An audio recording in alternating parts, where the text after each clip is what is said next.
Naam, habari za wakati huu mtazamaji wa Islaha Islamic TV. Karibu katika muendelezo wa vipindi vyetu ndani ya nondo za Alhaji Dr. Sule. Kama ilivyo ada na kawaida, tunakutana hapa kuyasikia yale ambayo yameandaliwa mahususi kwako wewe mtazamaji ambaye umekuwa ukiwa pamoja nasi kwa siku zote na mara zote kupitia Islaha Islamic TV.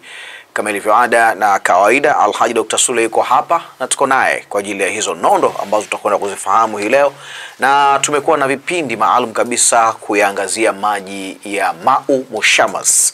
Mau Mushamas ni maji ya maajabu makubwa kabisa. Tangu tumeanza kuyasikia Alhaji Dr. Sule akiyaelezea, basi yanatoa taswira ya namna ambavyo yamekuja kwa ajili ya suruhu ya matatizo ya watu mbalimbali, lakini pia yanatumika kwa faida mbili kubwa kama tiba, lakini pia yanatumika kwa ajili ya kunywa tu nyumbani katika maisha yetu ya kila siku.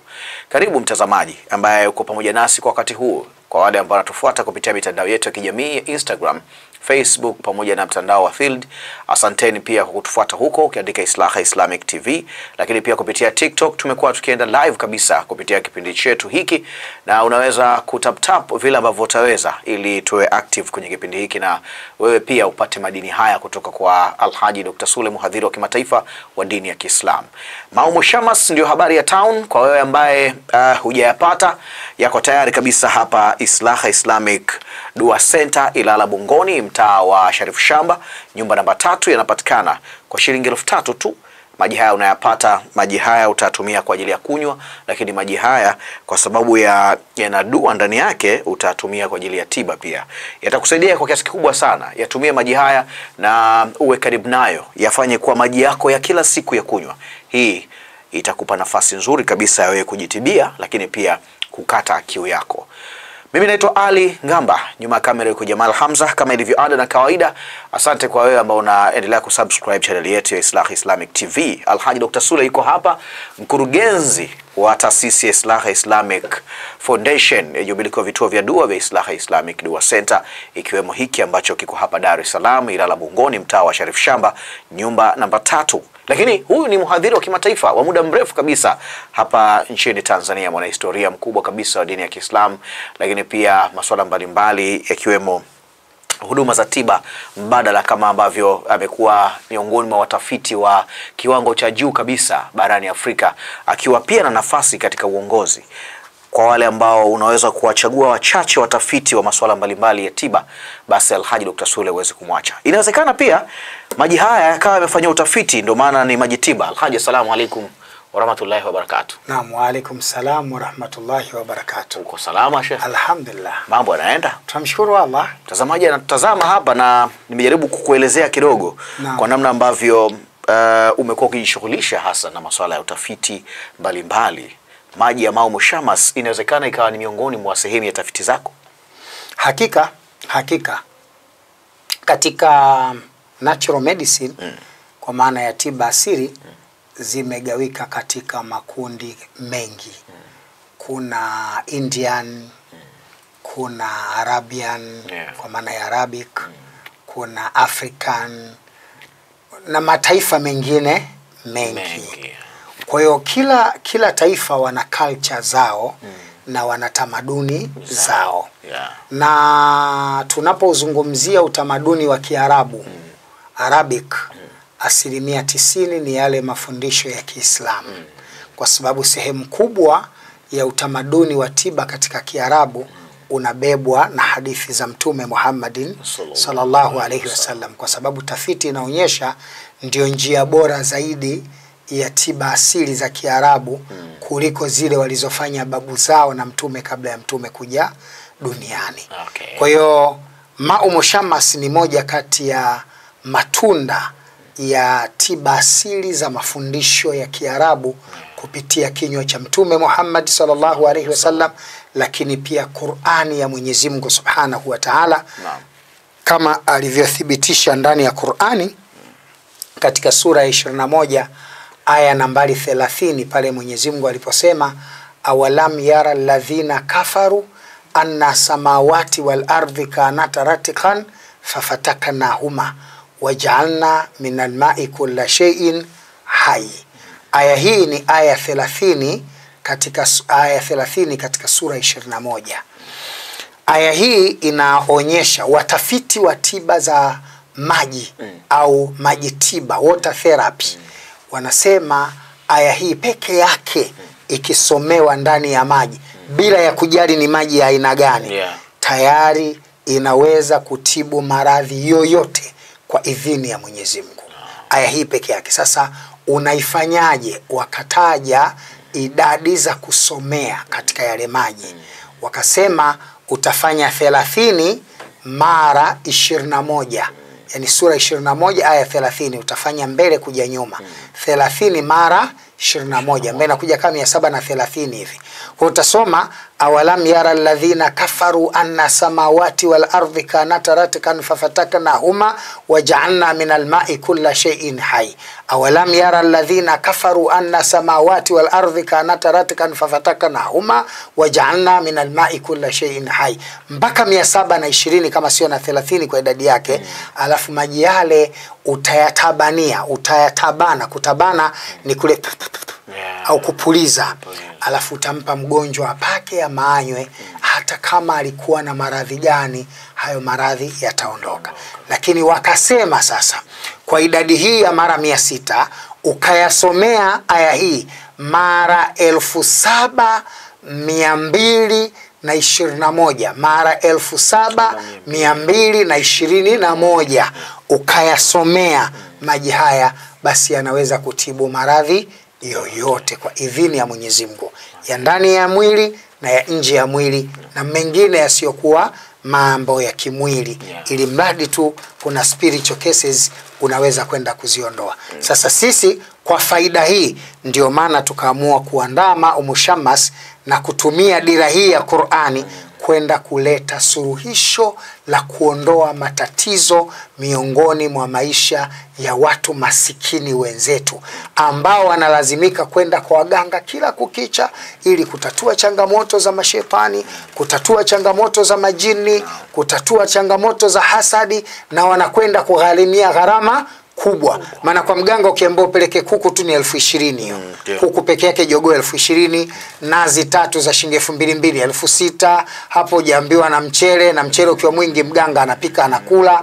Kuku na jogoo na nazi na wali wa nazi na kuku na jogoo mtamu kweli kweli. Sasa kuepusha wengi wale wasio na uwezo kudhurumika, tumeamua kuleta Mushammas. Hii ni zawadi kwa wanajamii, ipatikane kila nyumba ya mwanadamu, si ya Muislamu tu, kila nyumba ya mwanadamu.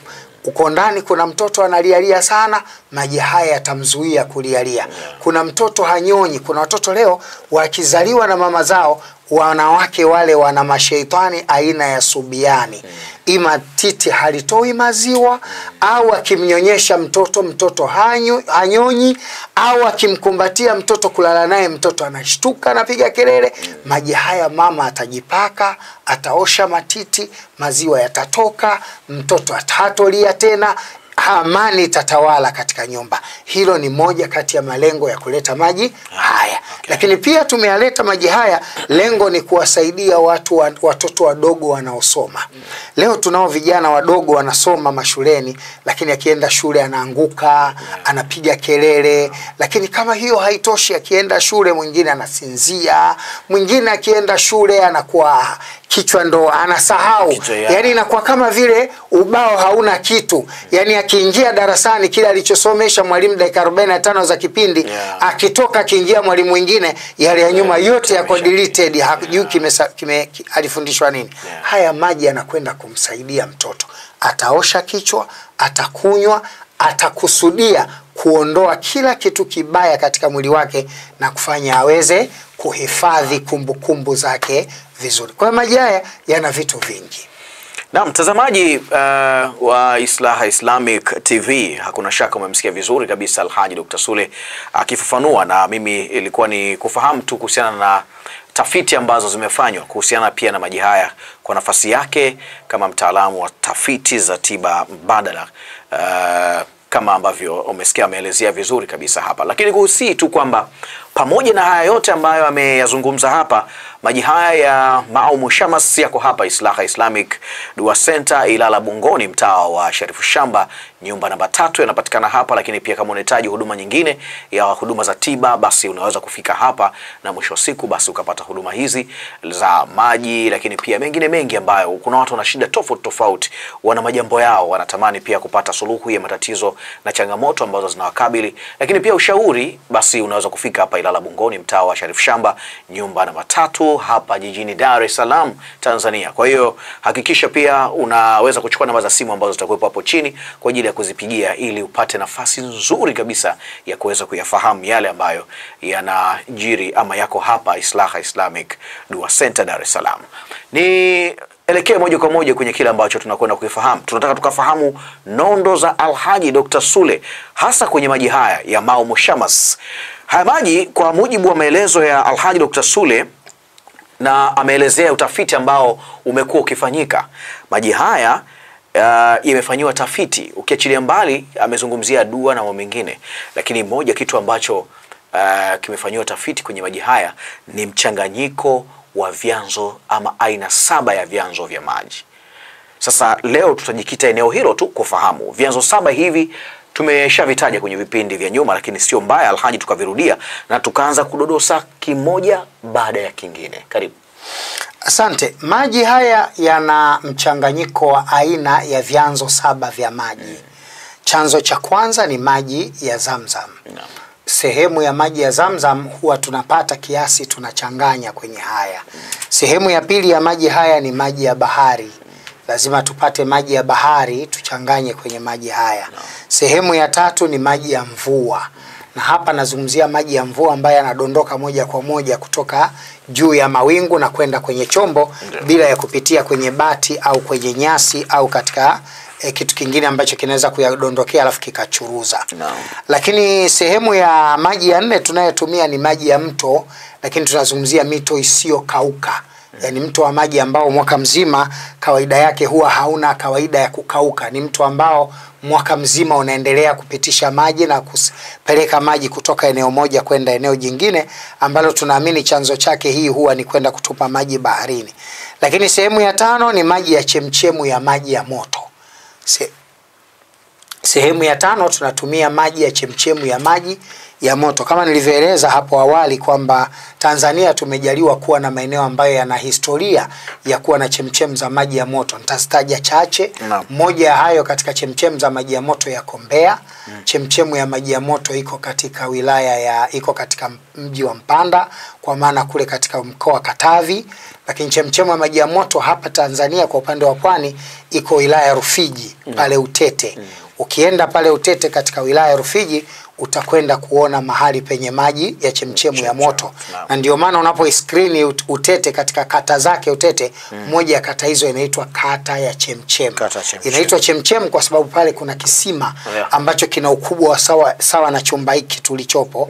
Na ikitokea umechukua muhogo ama ndizi au kitu chochote ukakitumbukiza pale kwa dakika 25, unakitoa kishaiva na unaweza kula. Yani maji ni ya moto kabisa na yanatoka hivyo. Ni moja ya vyanzo vya utalii vya vikubwa katika wilaya Rufiji katika mkoa wa Pwani. Sasa vyanzo kingine ni hiki cha maji ya chemchemu ya maji moto. Lakini pia tunatumia maji ya chemchemu ya maji baridi. Ziko chemchemu za maji moto na ziko chemchemu za maji baridi. Kwa mfano unapokwenda pale maeneo ya Mlingotini, eneo la Bagamoyo, pembezoni mwa kisima, pembezoni mwa bahari, mita 100 au mita 75 kutoka baharini, kuna kisima cha maji ya baridi. Na hapa liko swali wengi wanajiuliza, kwa nini yale maji yamekuwa baridi wakati ile eneo ni eneo la bahari? Na bahari inabeba chumvi, mpaka ardhi yake pia inakuwa ya chumvi. Lakini historia inaonyesha kisima kile kilichimbwa kutokana na mmoja wa mabinti wa historia walioishi katika karne ya 12. Karne ya 12, karne ya 13. Huyu binti ni katika mabinti wenye asili ya Kiarabu na alikuwa na umri wa miaka 9. Huyu binti katika kile kisima alikuwa na uwezo wa kuchota maji akampa mtu, anayasomea mtu anapona. Kwa hiyo ni mmoja kati ya watu wana historia sana. Wale watakao kwenda Mlingotini pale Zanzibar kwenye historia za magofu ya kale, ukienda kwa wale wanao matua guide wanaoweza elezea habari ya mambo ya kale, watakuonyesha, na kuna makaburi pale yana miaka zaidi ya 1000 na kidogo. Sasa ninachotaka niseme ni kwamba kuna chemchem za maji ya baridi ambazo nazo zina historia katika uwezo wa kutibu maradhi ya watu yakitumika maji yake vizuri. Kwa hiyo hilo ni sehemu ya 5. Sehemu ya 6, sehemu ya 5 na ya 6. Sehemu ya 7 ni maji ya maporomoko, yani spring water, yale maji ambayo yanatoka kwenye milima. Kuna kuwa na chemchem, kisima cha maji pia, maji yanatoboa kwenye mwamba, yanamwagika juu, kisha yanasambaa, yanashuka kutoka kwenye mlima, yanaanguka chini. Na hili unaweza ukalipata maeneo kama Mbeya, eneo la kama unakwenda Igawa mbele kidogo, Mbalali kule katika wilaya Mbalali kuna maporomoko ya maji. Lakini kwa wale wanaokwenda Ifakara, msitu wa kulia hapo mahali pale ilipataga ndege ajali pale ya Philip Deo Kunjombe, eneo lile kuna maji pia ya maporomoko. Lakini ukienda Lushoto kuna maji pia ya maporomoko na maeneo mengine mengi. Maji haya ni moja ya maji ambayo pia tumeyachanganya katika maji haya ili kuhakikisha kwamba yanakuwa maji ya aina yake. Lakini pia tumechanganya marashi, maji maalum ya marashi ili kupata ile harufu nzuri. Lakini marashi pia ni moja kati ya tiba ya mashaitani inayosafisha mwili, kuondoa nuksi na kutengeneza mvuto. Baada ya matukio hayo, maji haya yalichofanyiwa ni kuanikwa. Yani baada ya mchanganyo huu yanaanikwa. Yakishaanikwa tayari, baada ya muda yanafanyiwa kisomo. Yakishafanyiwa kisomo cha namna inavyotakiwa, visomo vya aina tofauti tofauti. Humu ndani kuna aya za rukia za kubatilisha uchawi. Humu ndani kuna aya za kuadhibu majini na kuwaunguza. Humu ndani kuna aya zimesomwa kwa ajili ya kutengeneza mvuto. Kwa mfano ile aya Mwenyezi Mungu alipokuwa anamzungumzia Nabii Allah Yusuf wakati anapendwa na Zuleha, anamuita kumtaka aingie chumbani aende akamzini baada ya kuwa amezidiwa kwa matamanio ya mapenzi. Zuleha alimuita. Sasa Mungu alirejea ile kauli. Ile ni kauli ya mvuto. Yakisomwa yale maneno, yakasomewa kwenye imatarasim kwa maana ya kartasi, yakaandikwa, yakasomewa, yakachomwa, yale unamtia mtu wazimu. Unaweza ukamfanya mtu akupende mpaka achanganyikiwe. Sasa wale watu ambao wana tabia ya kuchukiwa bila ya sababu, maji haya yamesomewa aya zile ili kurudisha mapenzi. Hapa mapenzi yanaweza kuwa kwa mumeo, mapenzi yanaweza kuwa kwa mkeo, mapenzi yanaweza kuwa kwa bosi wako, mapenzi yanaweza kuwa kwa mzazi wako, mapenzi yanaweza kuwa kwa mwanao. Ili mradi wewe umepoteza mapenzi na unataka mvuto wa mapenzi, tumeziweka aya hizo za mapenzi ndani yake. Lakini pia tumeweka aya za utukufu, iza. Yani humu zimesomwa aya za utukufu. Yusabihu lillahi ma fi samawati wa ma fil ardhi, vinamtukuza Mwenyezi Mungu viumbe vya mbingu na ardhi. Aya hizi zikisomewa kwenye maji zikatiliwa nia, mtu anapotumia maji yake kunywa na kuoga, akitembea, atakuwa ni mtu mwenye kutajwa na kusifiwa kila anapopita. Kila anachokifanya anakuwa na maadui wachache, lakini anakuwa na marafiki wengi. Au Mwenyezi Mungu pale anaposema wa huwa alladhi khalaqa, asema alladhi khalaqa sab'a samawati tibaka, Mwenyezi Mungu kainua kaumba mbingu 7 tabaka tabaka. Hizi ni aya za utukufu pia.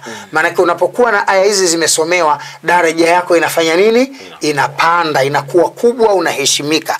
Aya hizo pia tumeziweka humu ndani.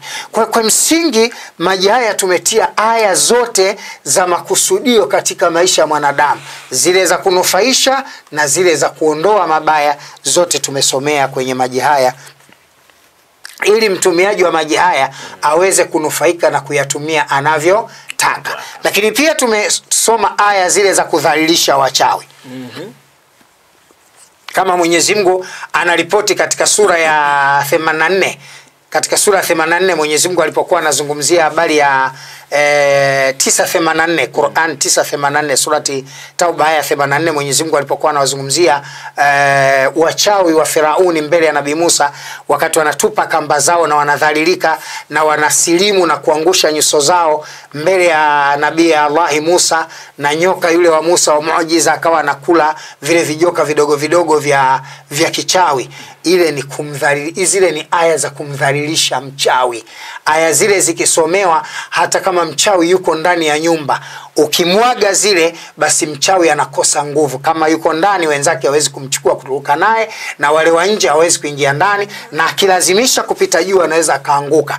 Ndio maana matumizi haya miaka 2-3 iliyopita, utakumbuka kule mjini Arusha kupitia maji haya kuna mtu alinasa nyumbani. Dodoma mwaka juzi 2021 kama utakumbuka, Dodoma kuna mtu alinasa nyumbani na alifariki. Alinasa tangu asubuhi mpaka saa 5 alfajiri asubuhi akafariki dunia. Nakumbuka ilikuwa dua ilikuwa 2022 dua ya katika dua ya ngamia. Ilikuwa dua ya ngamia. Yes, maji haya yalifanya maajabu makubwa. Bado narudi tu kuonyesha kwamba maji haya ni maji ya kihistoria, ni maji yenye vitu vikubwa, ni maji yanakwenda kuonyesha mambo makubwa. Na mtazamaji, umemsikia vizuri Alhaji Dr. Sule. Bado tuko hapa tunaangazia, ametaja aina 7 ya vyanzo vya maji, ambapo ametaja vyanzo hivyo kwa nia ya kutaka kukufahamisha kwamba huu mchanganyiko wa maji haya ambayo unayaona hapa, haya maji yana mchanganyiko wa vyanzo 7. Sasa pamoja na yale yote aliyowekwa huku, kwa sababu tumesema hii leo tunatamani kufahamu zaidi maji ya mvua yana sifa gani, basi vizuri zaidi tukafahamu kwa maana ya maji ya mvua kwenye tiba yana sifa gani, maji ya maporomoko, maji ya kisima, maji moto, maji baridi, lakini pia maji ya mto, maji ya Zamzam yana sifa gani hasa kwenye tiba, kwa sababu mchanganyiko huu huwezi kuupata kirahisi, kwa sababu haya maji hayapatikani sehemu moja tu, yanatoka katika maeneo tofauti tofauti, na kuwepo kwa vyanzo hivi vya maji kunatoa picha na taswira kama ambavyo wakati mwingine Mwenyezi Mungu ameweka kusudio lake. Ndio maana yakawepo maji ya mvua, maji ya kisima, maji ya moto, maji baridi. Angeka tu maji ya baridi peke yake, si ndio? Ambayo yanatoka labda tu juu, yanashuka tu chini. Lakini akaweka maji moto na baridi yanapatikana kwenye visima, akaweka maji. Na haya maji ya moto na ya baridi ya kwenye kisima ni maji yenye historia kubwa. Ningependa niwakumbushe wasikilizaji wetu na watazamaji wetu hapa waone maajabu ya maji haya. Alianza kazi muda mrefu, sio jana wala juzi. Ukikumbuka kwa wale wanaorejea historia ya mitume na manabii, miongoni mwa manabii wale 10 wa mwanzo yuko Nabii Allahi nani maarufu sana, mmoja kati ya manabii ambao amekutana na changamoto ya kuumwa kwa muda mrefu sana. Nitalikumbuka jina lake mbele, nitalisema. Nabii Allahi Ayub. Nabii Allahi Ayub. Nabii Allahi Ayub ni mmoja kati ya wale manabii wa mwanzo katika wale 10 wa mwanzo. Ayubu aliugua kwa miaka 18 miezi 6 na wiki 3 na siku kadhaa. Miaka 18 aliugua mpaka akawa anatoka funza mwilini.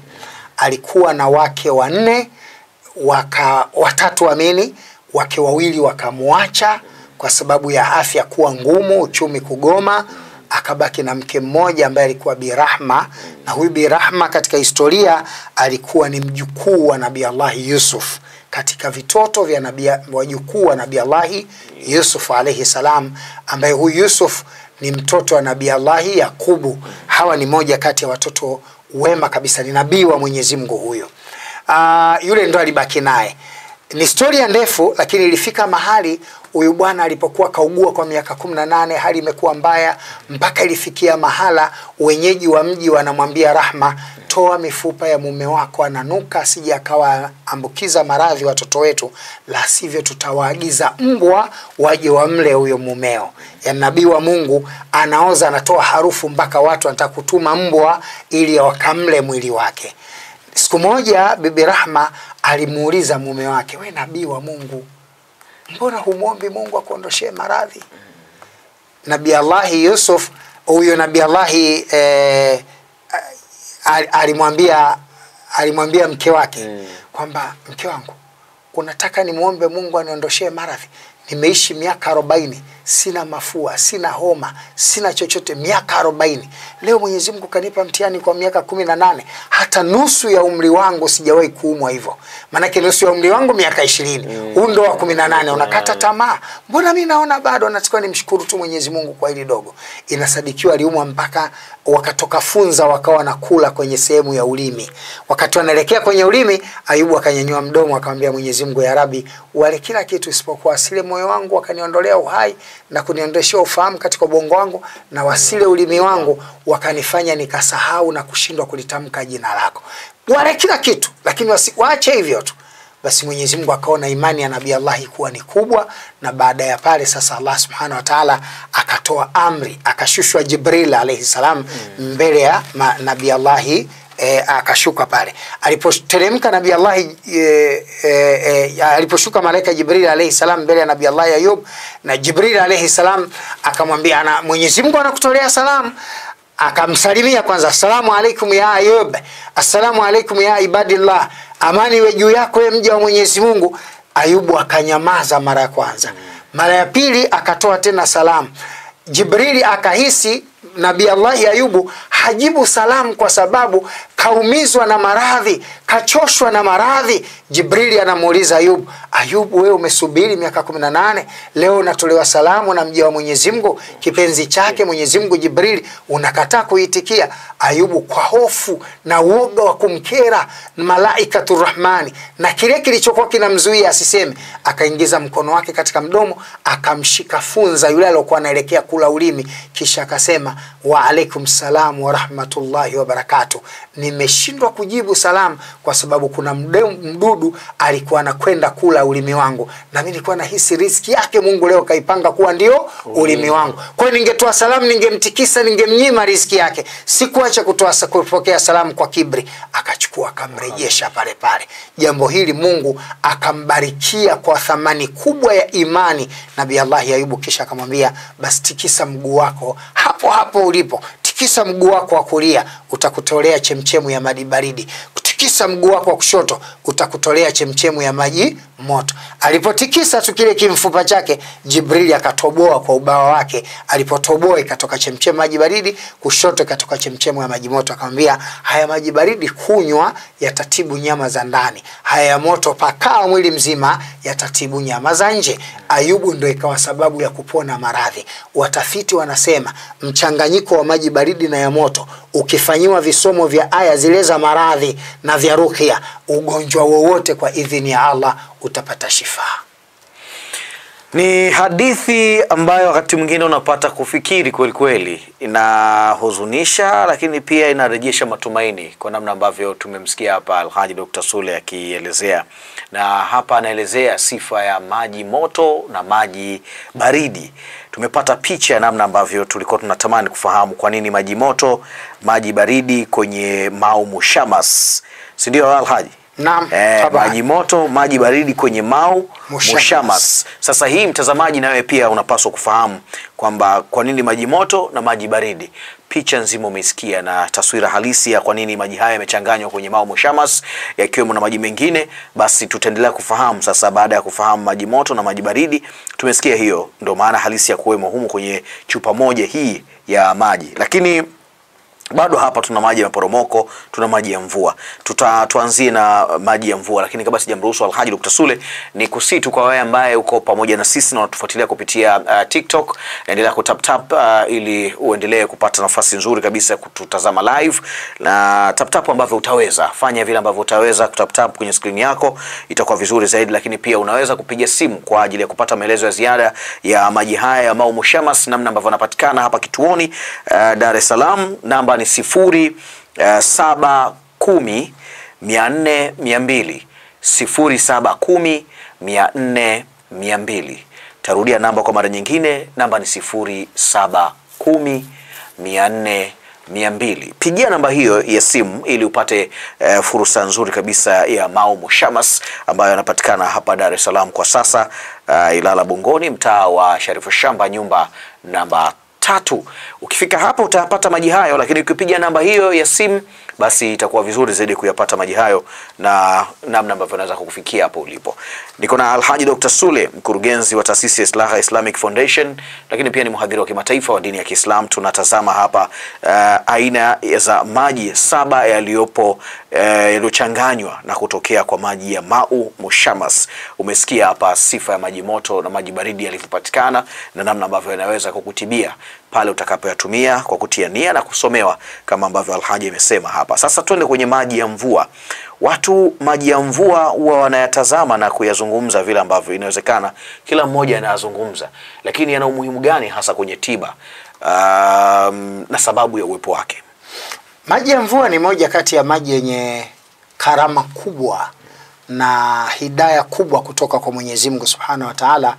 Yana uwezo mkubwa wa kuleta matokeo chanya ya matibabu katika mwili wa mwanadamu. Ikumbuke kwamba maji ya mvua ni maji ambayo kwanza ni tohara, ni aina ya mvuke ambao unapandishwa kutoka chini kwa njia ya evaporation kwenda kutengeneza wingu, kisha lile wingu lina create matone ambayo yanateremka chini. Tungeenda kwenye science ya geography tungeweza kujua zaidi aina ya maji na namna mvua inavyotengeneza na pinde zake na kadhalika. Lakini hapa nataka nizungumzie tu kwa nini maji ya mvua. Bwana Mtume Muhammad sallallahu alaihi wasallam ametufundisha kuoga maji ya mvua hasa inaponyesha, na akatufundisha unatakiwa utoke nje ya kudondokea moja kwa moja kutoka mawinguni. Yani usije ukawa umekaa kwenye bati linachiriza maji ndio unaoga, nenda kabisa nje. Na hii ni vizuri hata kwa wale ambao wakubwa, watu wazima. Uwezi kutoka nje ukakaa uchi, vaa nguo yako ambao unaweza kuimudu, nenda kanyeshewe mvua kidogo. Kila mwaka jitahidi angalau mara moja kuwa unanyeshewa mvua. Faida ya mvua, faida ya maji ya mvua ambayo hayajagusa mahali popote, ukiyaoga tu yana uwezo wa kuondoa nuksi na giza. Mwanadamu katika maisha yake ana vitu vitatu vinatia giza. Mwanadamu katika maisha yake ana vitu vitatu vikuu ndo vinatia giza. Cha kwanza kinachotia giza huwa ni uchawi. Na uchawi unaweza kuwa mtu kakuroga kwa kukusudia au amekuroga kwa kutokukusudia. Kwa mfano, yule anayekuroga kwa kukusudia ndio yule anayeamua sasa mimi nakwenda kumroga fulani, anafanya yale anayokusudia. Alafu kuna watu katika maisha yao huwa wanakwenda wanaiba vivuli vya mionzi kutoka katika makaburi yaliyozika maiti. Maiti yoyote anapokwenda kuzikwa katika kaburi yake, anazikwa na vitu viwili pale. Anazikwa na sharafu yake, yani utukufu, na anazikwa na manuksi, mikosi yake. Sharafu yake inasimamiwa na malaika, lakini ile mikosi yake inasimamiwa na majini wachafu. Sio, nimeeleweka sasa? Viko pale kaburini. Wachawi huwa wanakwenda kubeba ile sharafu ya ile mikosi na giza la maiti. Kama ambavyo unajua maiti akishakufa hata angekuwa thamani kiasi gani hakuna mtu anampenda tena. Yaani unafika mahala tu maiti kila mtu ataona bora azikwe. Hata angekuwa babako mzazi, hata angekuwa mmeo, hata angekuwa mkeo, hakuna mtu anaweza kukubali awekewe maiti wake ndani wiki 2-3 alale naye. Yaani nafsi haikubali kwa sababu baada ya kufa kila kitu chake kinaharibika. Sasa wale mashetani wanaosimamia magiza maiti za giza za maiti, wachawi huwa wanakwenda kuibua ile mionzi. Wakiibua ile mionzi ina kazi. Moja ya kazi wanayofanyia mionzi ni kwenda kuwavisha watu. Na watu wanaovishwa hii mionzi au ili giza au huu uchawi wa mionzi inaitwa inkisi. Hiki ni kivuli cha mionzi kinachotoka katika makaburi. Ukikivishwa hiki unaondoka thamani. Hata ungekuwa wa thamani kiasi gani, hakuna atakayekupa thamani. Hii kikupata hata uwe na degree, ukiomba kazi upate. Hii kikupata hata ungekuwa mahiri kwenye biashara, ukijaribu biashara inagoma. Unakuwa dokta kama unatembea umekufa vile, sio? Yes, unakuwa yani kama mfu anayetembea. Maana unakuwa na giza, nuksi, kutokupendwa, kuchukiwa na kadhalika. Hii kikupata kama unafuga wanyama watakufa. Hii kikupata kama shamba unalima, wewe fanya skim na maji mwagia, yatatoka maradhi, kile chakula kife tu. Yani ili mradi wewe usifanikiwe, ili giza ndo kazi yake. Giza hili likiingizwa kwenye ndoa, hata mlikuwa na mapenzi kiasi gani, mtapeana talaka katika engo ambayo mtu haamini. Yani mtu anaweza kuzidisha chumvi tu kwenye chakula na mkaachana. Tena mkiachana, mtu akiwaambia habari ya kurudiana, yani mmoja akiambiwa mrejee mwenzako, rudi kwa mwenzako, yani ile hasira na chuki anayoipata kama anaambiwa ingia Jehanamu. Alafu kiangalia kilichowa separate ni kitu kidogo ambacho akili haikubali wala haiamini. Hiyo ndo siri ya kuwa na hilo giza linapoingia kwenye mwili wa mwanadamu. Sasa giza hili lina namna mbili. Linaweza kuingia kwa kutumwa, ama mtu alikuwa anasafiri nalo, anakwenda kumvisha mtu kutokana na uadui na uchawi alionao. Sasa ikitokea anavishwa mtu, hii ni hatari sana sana sana. Yani mwanadamu huyu aliyevishwa ili giza, kila kitu chake kinakuwa kibovu, hathaminiki. Huyu hata kwenye shughuli mkimpa nafasi ya kusoma dua au kufanya maombi, watu wanauliza na Sule naye anafanyaga maombi tangu lini?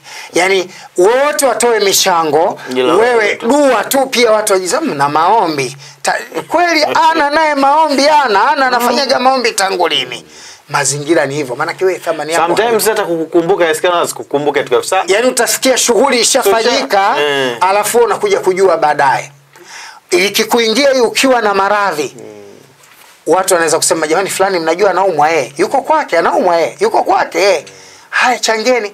Basi hata wale watoto wake wa kuzaa na ndugu zake wa kuzaliwa wanataka 300,000 tu ya kuchanga 20,000 watu 3 4 wapate 300,000. Wallahi hawachangi, ugonjwa utakuzidia, umauti utakufika. Tena wakati unazidiwa utasema huyo si ndio zake kila siku anasemaga anaumwa tu. Ukifa sasa kile kivuli kinahama. Unabaki mwenyewe. Ukibaki mwenyewe wanaanza sasa kukugombania. Mwingine anatoa gari akakuzike, mwingine anatoa kilo 200 za msiba, mwingine anatengeneza sanduku la milioni 2. Yani mlishindwa kuchanga 300,000 kuokoa uhai wake, mnatengeneza sanduku la milioni 2. Kwa nini? Kwa sababu lile giza lishaondoka. Sasa maji haya yana uwezo wa kufungua inkisi. Maji ya mvua yana uwezo wa kufungua inkisi. Ndio maana na inkisi hakuna kifungo kigumu na kibaya cha kufungua kama inkisi. Ndio maana waganga wengi anaweza kukutibu akamwona nuksi una mikosi akakupa dawa akakufungua akafanya hivi, unaenda nyumbani wiki 2 3 mwezi tatizo limerudi vile vile, kwa sababu watu wengi kuifungua inkisi la washinda. Inkisi inafunguliwa na maji ya mvua ambayo yamefanyiwa kisomo. Ukiyafanya hayo ukampa mgonjwa atafunguka. Kama ilivyo hasadi inafunguliwa na maji ya udhu, ndivyo inkisi inafunguliwa na maji ya mvua. Sasa humu tumeweka maji ya mvua kwanza kuwasaidia wale wenye inkisi ambao wanapataga tiba ya mambo yao, anapata nafuu ya muda mfupi, alafu tatizo linarudi kana kwamba hajawahi kupata tiba. Mara 2 ya vile alivyokuwa mwanzo, anapata shida zaidi ya vile alivyokuwa. Maji ya mvua yamewekwa kwa minajili hiyo. Lakini maji ya mvua pia yana sharafu, yanaongeza utukufu yakisomewa kwenye aya. Kwa wale watu waliosahau, waliokusahau wanakukumbuka, kwa sababu jua linapopiga sana kila mmoja anatamani nini? Mvua inyeshe tu. Yes. Manake unakuwa na thamani kama mvua. Lakini mvua ni maji. Nani leo hatamani maji? Ndio. Yani utayatamani kunywa, ukishindwa kunywa utayatamani kuoga, kama siku kuoshea gari ama kufulia nguo, kupigia deki. Yani maji yani maji ndio kitu kinatumika zaidi katika maisha ya mwanadamu kuliko kitu chochote. Maji ndio yana matumizi mengi kwenye maisha ya mwanadamu kuliko kitu chochote. Haitengenezwi nguo, lazima kuwe na maji. Haitengenezwi bomu, lazima kuwe na maji. Haitengenezwi kiwanda, lazima kuwe na maji. Hamwezi kuyayusha chuma, lazima kuwe na maji. Haiwezi kuendeshwa gari, lazima hata gari ya umeme iliyotengenezwa ndani yake ina maji. Kwa nini? Kwa sababu maji ni kitu cha thamani. Sasa maji ya mvua ni ya thamani miongoni mwa maji ya thamani. Tumeweka maji ya mvua ndani yake ili kumtia thamani yule atakayetumia. Maji haya tumeamua kuyafanya kwa gharama ndogo ya shilingi 3,000 kwa chupa, ili kumkidhia haja maskini asiye na uwezo afanikiwe. Ndio maana nikasema wale wanayotaka maji haya wasiache kutupigia simu, yanaendelea kupatikana kabla ya uzinduzi, na namba za simu za kupiga nyingine ni 0748 800 400. na nyingine ni 0748 800 400. Namba nyingine ni 0747 800 700. Namba nyingine ni 0747 800 700. Namba hizi ukipiga pia zitakupa mwongozo namna ya kupata maji haya, tukielekea katika uzinduzi mkubwa wa maji haya ambako tunatarajia Allah akipenda kiongozi mkuu wa Kiislamu Tanzania yeye ndiyo atatusaidia kuyapata. Bei yake nimesema ni shilingi 300. Amini 3000. Bei yake yanapatikana kwa shilingi 3000. Hii chupa hii, gharama ya hii chupa ni shilingi 3000.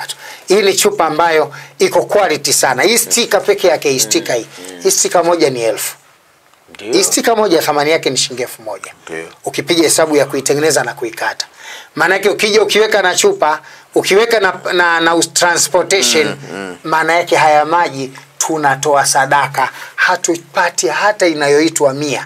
Lengo letu ni kuisaidia jamii. Tungeweza kuuza maji ya 25,000, 30,000, 20 kama ilivyokuwa nyuma, lakini taasisi yetu pamoja na wafanyakazi wenzangu tumeamua mwaka huu kuwa ni mwaka wa ukombozi kwa wenye shida ambao wanahitaji msaada wa ziada wa kutatua yale matatizo ya kispirituali. Maji haya utayapata kwa shilingi 3000 za Tanzania, lakini kama unatoka nje ya Dar es Salaam unatakiwa kununua kuanzia katoni moja yenye chupa 12 ili turahisishie kukusafirishia.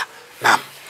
Hayo ndio maneno na nondo zake Alhaji Dr. Sule, umuhimu wa maji ya Mau Mushamas ambayo umemsikia hapa akielezea. Unaweza kuyapata kwa kupiga simu namba 0710 400 200, lakini pia kuna namba nyingine ya 0748 800 400 na 0747 800 700. Zote hizi namba tatu zinapatikana. Ukipiga simu utapata maelezo ya ziada juu ya namna ambavyo utafikishiwa maji hapo ulipo. Kama utayafuata hapa kituoni kwa utaratibu ambao utapewa, basi tumia namba hiyo ya simu na kisha utafahamu zaidi. Bado tuko hapa na tuna kipindi chetu kama ambavyo tunaendelea kukufahamisha mtazamaji ambaye unatuangalia kupitia Islaha Islamic TV, lakini pia kwa wale ambao tuko nao live kupitia TikTok, unaweza kuendelea kutap kama ilivyo kawaida. Alhaji Dr. Sule yuko hapa na wakati huu tumeangazia maji ya mvua. Natamani tumalizie kwa sababu yako mambo 7 hapa na tumekwisha angalia matatu. Nafikiri tuangalie jambo lingine la maji ya maporomoko na umuhimu wake ndani ya Mau Mushamas, ambao kiuhalisia ni kwamba maji hayo na yenyewe pia ni miongoni mwa maji mchanganyiko kati ya vyanzo 7. Mau Mushamas imebeba maji ya maporomoko. Maji haya kitiba na tafiti za tiba yanasemaje? Maji hizo tunaita spring water, maji yanayoporomoka yale ni moja ambayo yana siri kubwa sana. Naam. Kwanza yale ni aina ya maji ambayo mara nyingi yanatoka kwenye visima vilivyo katika mwinuko. Kwa sababu maji yanaporomoka kwa kawaida yanatakiwa yatoke juu alafu yaanguke chini. Hiyo ndio sifa ya kwanza. Yaani yale maji yanakuwa yametoka eneo ambalo liko na mwinuko juu ya mlima. Maana ile ardhi eneo lile yanayoshuka yale maji ndio inakuwa mahali pa juu kuliko popote katika lile eneo. Si unaeleweka sasa? Hii ina maana gani? Hii ina maana maji haya kwanza yana uwezo wa kutengeneza cheo. Kwa idhini ya Mwenyezi Mungu. Mtu ambaye anaweza kuyasomea maji aya za cheo, aya za iza, aya za utukufu kwenye aina hii ya maji yanayotoka juu ya ardhi iliyoinuka, huyu atakuwa amejitengenezea mazingira ya kupata utukufu, cheo, thamani, kueleweka, kusikilizwa, kuongoza, kusimamia. Okay. Hii ni sawa na mtu anakwenda kuogeshwa dawa juu ya kichuguu. Okay. Unajua kichuguu ni mwinuko. Kuna baadhi ya watu unaenda kuogea dawa za ufalme pale juu ya kichuguu. Alafu unaweka nia kama nilivyo hapa juu ya mwinuko, basi nataka jina langu, heshima yangu. Na hii inafanywa sana. Hawa wanasiasa wengi wanafanya hivi vitu. Kwa sababu wanataka iza, utukufu. Sasa nataka nikwambie maji haya, moja ya sifa yake ya maporomoko yale yanatoka kwanza kwenye chemchemu. Ile inakuwa ni chemchemu ya maji, inaweza kuwa ya baridi ama ya moto. Alafu yakishajaa pale juu yanaporomoka, yanamiminika. Sasa ile kitendo cha kuporomoka huwa yanaporomoa na kufuta kila aina ya nuksi, mikosi, vifungo, kwa sababu kawaida yakiporomoka pale yanaporomoka na majani, uchafu na kila kitu. Yanasafisha lile eneo mpaka linafika mahali yale maji yanashuka hayana takataka yoyote. Basi maji haya ni maji mazuri sana kwa ajili ya kusafisha nuksi, giza, vifungo, mikosi, majini wachafu, hasadi, unaweza kuvifungua kwa maji haya ya maporomoko. Lakini pia maji haya tumesema yanaweza kumpa mtu iza, utukufu ama cheo. Ndio maana tukasema maji haya ukiyatumia katika nyumba yako, hatokaa shetani mbaya, hatakaa jini. Jini mbaya hatokaa kwenye nyumba yako. Yani maji haya umeyapigia deki katika nyumba, ama umemwaga katika kona za nyumba, katika dari, hakuna mjini wala mwanga atakairuka katika nyumba yako. Tukasema maji haya pia ya Ma'u Mushammas ukayachimbia kwenye kona 4 za nyumba yako, ukayachimbia maji haya, ukachimba vishimo, ukafukua, ukayachimbia, ukayaweka, basi maji haya yatazuia mchawi kuingia ndani ya nyumba yako, na hiyo itakuwa kinga. Na hii ni kuonyesha maji haya yakiwa chini ya ardhi, mchawi juu atapata tabu, jini juu ya ardhi atapata tabu. Wale watakao kuja kuona kwenye uzinduzi wa Ma'u Mushammas watashuhudia Ma'u Mushammas tutapofanya uzinduzi yataonyesha maajabu. Miongoni mwa maajabu yatakayofanyika katika maji itakuwa tutayachimba, tutachimba vishimo kuzunguka eneo la watu wa mkutano. Alafu tutanyunyiza tu drops. Hiki kifuniko tu che alafu tunafukia, alafu tunakaa dakika 5. Basi kila mtu hapa namaanisha kila mtu mwenye shetani, jini wa kichawi katika huo mkutano atalipuka kama mwenda wazimu. Kwa nini? Kwa sababu maji yatatembea chini kwa chini, yatakwenda kumuunguza shetani ndani ya mwili wako, hali ya kuwa hujayagusa, hujayaona, yani yamefukiwa tu, yatakwenda kufanya hiyo. Na watu wakitaka kuamini maajabu haya watakuja kuona siku ya uzinduzi. Lakini maji haya pia tukayaweka kwenye kiti. Wewe pale nyumbani kwako pale unataka kujua kuna mtu mbaya, wewe alfajiri amka tu micha kwenye kiti, alafu wache watu wakae, utapata habari yao. Yani kama mtu hainuki kwenye kiti na ujanja wake hainuki, atakwambia niinueni mpaka ukamshike mkono muinue, ataganda kama sumaku au katiwa spagru. Haya maji. Kwa hiyo huna sababu ya kwenda kupiga lamri kwa mganga ukatafuta uongo. Mchawi mwenyewe yuko kwenu, mweusi, ana kichwa kidogo. Watu weusi wenye vichwa vidogo wako wengi. Cha msingi Ma'u Mushammas ni msaada kwa watu. Lakini maajabu mengine, maji haya ukiyatia mkononi hivi, ukajitazama hivi, basi zile shida zako zinazokukabili unaziona pale kwenye screen, kwenye kiganja chako cha mkono, kama unavyoona kitu kwenye screen. Lakini maji haya ukayachukua yenyewe, tukadhamiria mimi nataka kujua mimi nimesibiwa na uchawi, yaweke hapa mbele tu hivi, yatazame hivi. Wewe tazama hivi, yatazame maji, usitazame ile stika. Na kuona stika inakuzingua, ngoa stika, acha yenyewe tu. Alafu jipe dakika 5 yatazame namna hii.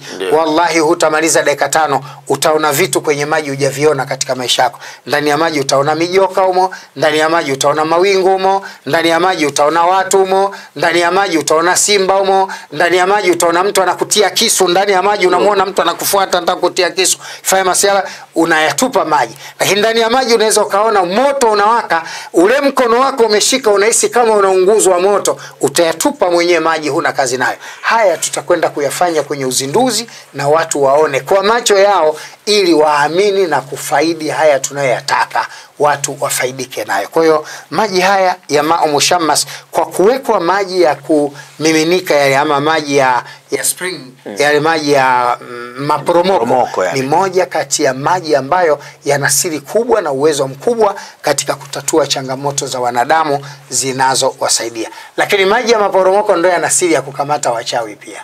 Kwa sababu yanatembea. Kwa sababu yani maji ya maporomoko yana uwezo mkubwa. Mchawi miongoni mwa maeneo hawezi kukaa ni mahali maji yanapoporomoka. Hawezi kukaa. Kwa sababu pale kunakuwa na viumbe wema wamepazunguka. Hawezi kukaa.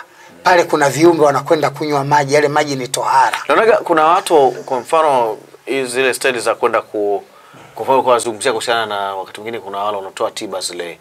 Sasa sijajua tiba zinakuwa za halali au si za haki. wanakwenda kwa wanaweza kumpeleka mtu kwenda kuoga maji ya maporomoko, yani kwenye sehemu ambayo maji yanapita na wanaogeshwa pale. Hiyo ni kutoa nuksi. Sahihi kabisa, hiyo haina madhara yoyote. Haina madhara yoyote. Wale wenyewe wanajua kwamba umuhimu wa maji yale ya maporomoko, umuhimu wake uko hapo. Yes. Kwa mvua inanyesha kwa msimu na kwa wakati. Hakuna mvua inaweza kunyesha mwaka mzima kila siku. Lakini maporomoko huwa yakatiki. Ina maana yale ni kama mafanikio. Mtu anapotaka mafanikio yasikatike, aoge maji yale. Yaani anafanya vitu vingi. Maji mau mshamasi haya, naamini director wangu Jay wa ladha atachukua haya naye pia aweze kuyatumia ya maji. Si haba kwako wewe mtazamaji pia. Na wewe uyapate, ngoja nimuonyeshe vizuri mtazamaji ayaone ambaye unatazama kupitia TikTok hapa. Maji haya ni muhimu sana, usidanganywe na mtu. Na bahati nzuri ni kwamba yanapatikana Islaha Islamic Dua Center hapa Ilala Bongoni. Pekee ndio, hakuna mahali pengine. Kwa sababu nilikuwa najaribu usidanganyane, si ukienda Kariakoo yapata, hakuna. Nilikuwa najaribu kuangalia, kuna baadhi ya watu wanasema tunadanganywa sana, tunaambiwa sijui ya maji, mwingine anakuambia maji yako huku yako. Maji haya mtazamaji yanapatikana hapa tu Ilala Bongoni, mtaa wa Sharif Shamba, nyumba namba 3. Na kwa wewe ambaye uko pamoja na sisi, basi na shaka unaweza kutumia namba za simu zifuatazo kwa ajili ya kufanya mawasiliano kuyapata maji haya. Namba za simu ni 0710 400 200, 0710 400 200, lakini pia 0748 800 400, 0748 800 400, na 0747 800 700. Namba hiyo ukiitumia unaweza kufanya mawasiliano kupata maelezo ya ziada juu ya upatikanaji wa maji haya kabla ya uzinduzi, kwa sababu tunaelekea katika uzinduzi wenyewe na watu tayari wamekwisha anza kuyachukua haya maji kwa wingi. Maana sisi tayari kwa wingi. Sehemu ya stoku tuliyoiweka hapa imebakizwa na maji 11 kati ya karibu maji 1000 na kidogo tuliweka stoku. Na ndani ya siku 2 yamekwisha. Kwa hiyo kesho tunalazimika kubeba stoku nyingine kuleta ili watu waendelee kuyapata. Ni jambo kubwa sana ile. Kwa hiyo nawe mtazamaji usichelewe. Alhaji, tufikie tamati leo tufikie tamati kwenye panatosha. Kwenye haya ambayo tumeangalia, na bahati nzuri leo tumeangalia kuhusiana na maji ya mvua, tumeangazia maji ya maporomoko, tumeangazia maji moto na tumeangazia maji baridi kwa namna ambavyo kwenye chemchemu ambayo yako kwenye Mao Mushamas humu. Sasa tumeangalia sifa zake na kwa nini yamechanganywa humu, kama ambavyo nilikujuza mwanzoni mtazamaji, kuhusiana na Alhaji Dr. Sule ni miongoni mwa watafiti wa kisayansi kwenye upande wa tiba mbadala juu ya namna ambavyo wewe mtazamaji ambaye unatazama hivi sasa, ni kwamba si kwa nafasi ndogo barani Afrika ni miongoni mwa washauri wakubwa, lakini pia ameingia kwenye wale wajumbe ambao wanafanya vizuri hasa kwenye kushauri na mambo kadha wa kadha juu ya tiba mbadala. Kwa hiyo si mtu mdogo Alhaji. Sasa tafiti ya maji haya yanakupa picha ya namna ambavyo wakati mwingine wewe unapaswa kuyapata. Sasa tumetazama mambo 4. Kesho tutatazama mambo mengine 3 ikiwemo maji ya mto kwa namna ambavyo yana sifa ya tiba, lakini pia maji ya Zamzam tutaangazia namna ambavyo yana sifa ya tiba, na maji ya kisima hayo ambayo inawezekana unakunywa huko yana sifa yake, lakini kwa utaratibu maalum wa kitiba namna ambavyo yanaweza kukusaidia. Mimi nikushukuru sana kwa sababu umekuwa pamoja nasi. Maji haya ukifika hapa kituoni utapata kwa shilingi 3000 tu bas.